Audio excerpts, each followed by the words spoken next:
Pada video kali ini kita akan membahas tentang memahami kompetensi pembelajaran bahasa. Sebelum lanjut ke materi yang pertama, kita akan sedikit mengulas apa itu pembelajaran.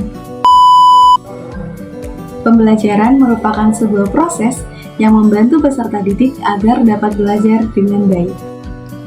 Menurut Abidin tahun 2015 halaman 3, mengatakan bahwa pembelajaran merupakan sebuah rangkaian proses yang dilakukan guru agar siswa dapat belajar dengan baik.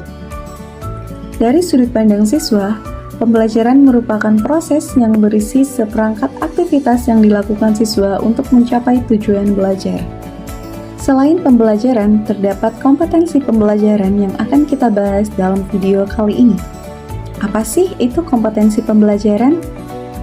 Kompetensi pembelajaran adalah proses yang bertujuan untuk meningkatkan kompetensi siswa melalui pelatihan guru dalam merencanakan, melaksanakan, mengevaluasi pembelajaran yang berorientasi pada keterampilan berpikir tingkat tinggi.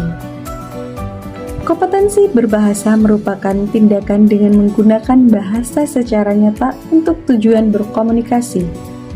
Kompetensi berbahasa mencakup keterampilan berbahasa, yakni menyimak, berbicara, membaca, dan menulis.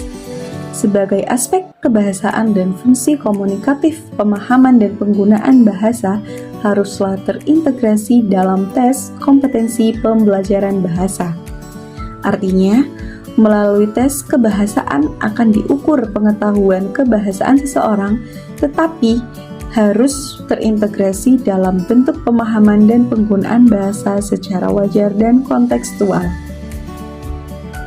Standar kompetensi mata pelajaran bahasa Indonesia merupakan kualifikasi kemampuan minimal peserta didik yang menggambarkan penguasaan pengetahuan, keterampilan, berbahasa, dan sikap positif terhadap bahasa dan sastra Indonesia.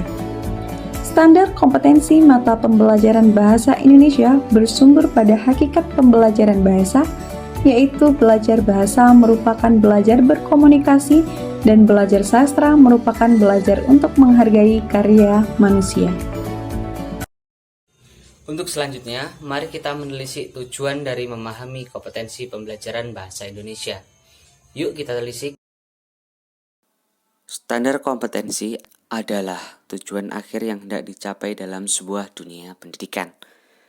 Dengan memahami standar kompetensi, maka akan berdampak pada: yang pertama, pengembangan potensi siswa yang disesuaikan dengan kemampuan, kebutuhan, dan minatnya masing-masing.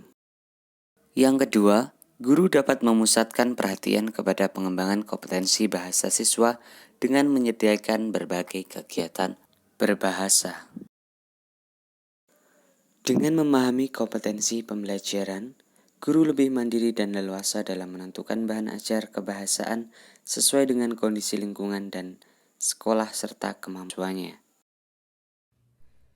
Dengan pemahaman kompetensi yang mendalam, sekolah dapat menyusun program pendidikan kebahasaan sesuai dengan keadaan siswa dan sumber belajar yang tersedia. Hal ini tidak membebani sekolah sehingga siswa dan guru mengalami proses belajar mengajar yang menyenangkan. Kemudian, yang terakhir, dengan kompetensi tersebut, daerah dapat menentukan bahan dan sumber belajar kebahasaan dengan kondisi khas masing-masing. Hal ini selaras dengan kurikulum merdeka yang selalu mengembangkan potensi dan keberagaman lokalitas budaya. Baik, di sini saya akan menjelaskan ciri pembelajaran bahasa berbasis kompetensi.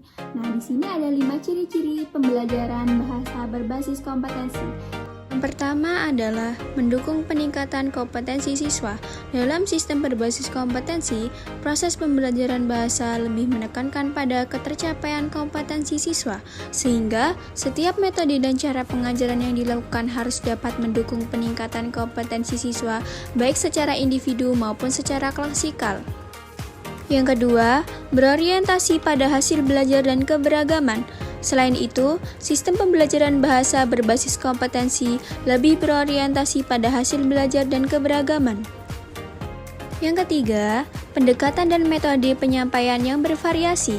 Di samping itu, pendekatan dan metode pembelajaran bahasa juga lebih bervariasi dan dapat disesuaikan dengan kebutuhan siswa di lapangan. Yang keempat, sumber belajar bukan hanya dari guru. Sistem pembelajaran bahasa semacam ini juga memberikan kebebasan pada peserta didik untuk mendapatkan sumber belajar dari berbagai sumber, sehingga siswa diharapkan bisa lebih tertarik dan aktif dalam memahami materi yang diberikan.